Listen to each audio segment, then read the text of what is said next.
Right, we're going to move on to Manchester United and Juventus' swap deal for Paulo Dybala and Romelu Lukaku. We understand it's moving closer after Juventus' sporting director flew to London for talks.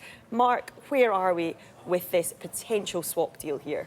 This is a massive deal. This is an exciting one. This is one that really should get Manchester United fans' mouths watering, because this is some player. We know he didn't have the best of seasons last season, but what an opportunity for Manchester United to sign a really highly regarded youngster and really transform their summer.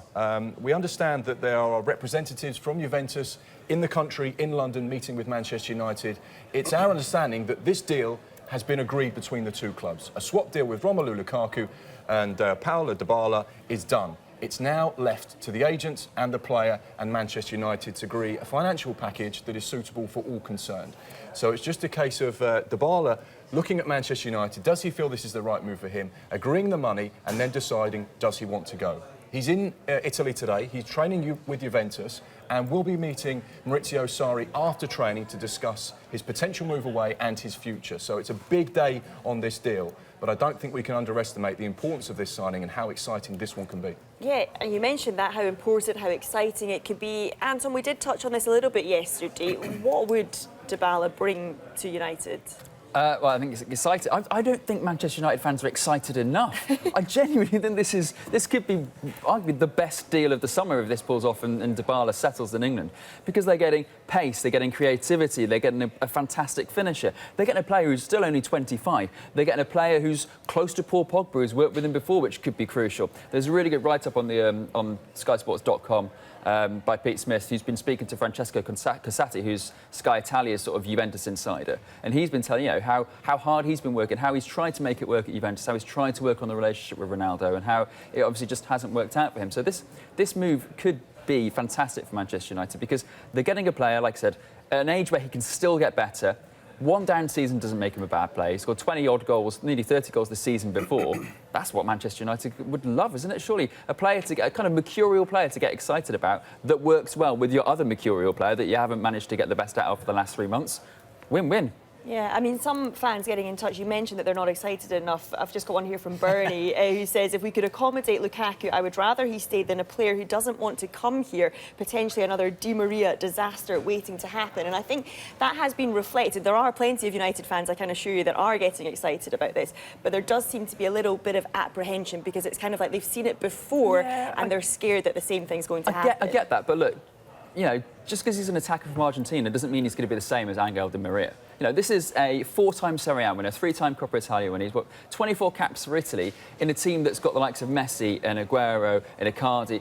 This is a very, very good player that's been in Italy for a long time. It doesn't mean he won't be able to settle just because previously other players haven't settled. You know, give the guy a chance. You're Manchester United. You can sell the club yourself. He may well want to play for Manchester United. We just haven't heard from him yet because he's been on holiday. Yeah, and of course Inter Milan still in for Lukaku, so this isn't a total given.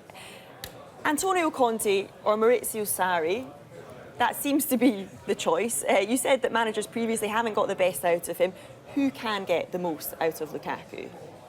Well, I think from Antonio Conte's point of view, he is going to be absolutely fuming if he doesn't get Romelu Lukaku. He made it pretty clear over the last month or so that Lukaku was his #1 target.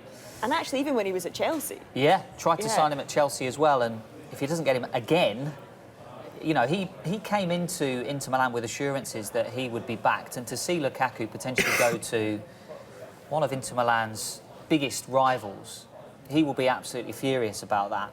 And, you know, Paulo Dybala is, Carve mentioned last night, is looking at around £175,000 a week. That's after tax.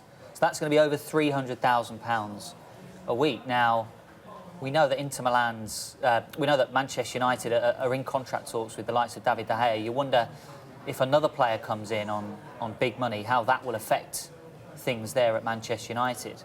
But for Romelu Lukaku, yes, I mean, and this is how quickly things can change, because a week ago we didn't even know that Juventus were going to be in for Romelu Lukaku. So don't count Inter Milan out just yet, because things can change quickly in this window, as we've seen already. Yeah, they can indeed. Remember, this is your show. It is Good Morning Transfers. We want you to get involved. Tweet us at Sky Sports News. Use that hashtag Transfer Talk. Let us know everything that you think about what we're talking. And we're going to discuss your club now. We're working our way through the Premier League table today. It is Leicester and Liverpool. Dave, what have you got for us? Yes, we're looking at Leicester, and you have to say, I'm sure most Leicester fans will view this transfer window at the moment as a success, a qualified success. Yuri Tielemans was confirmed as a club record deal. They also needed another forward who's arrived in the form of Ayoze Perez. Now, James Justin was very impressive at Luton last season, and he'll be hoping to break into the team. Perhaps one of the most intriguing things about Leicester this season will be the returning loan players. Islam Slimani is still a Leicester player. Yes, he is still a Leicester player. He's been given extra time off after winning the Africa Cup of Nations.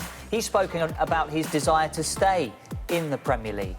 Then there's Adrien Silva as well. He was on loan at Monaco last season as part of the Tielemans deal, but has played some part in pre-season, despite saying he wants to leave the club. So how will Brendan Rodgers shape his squad with a week to go?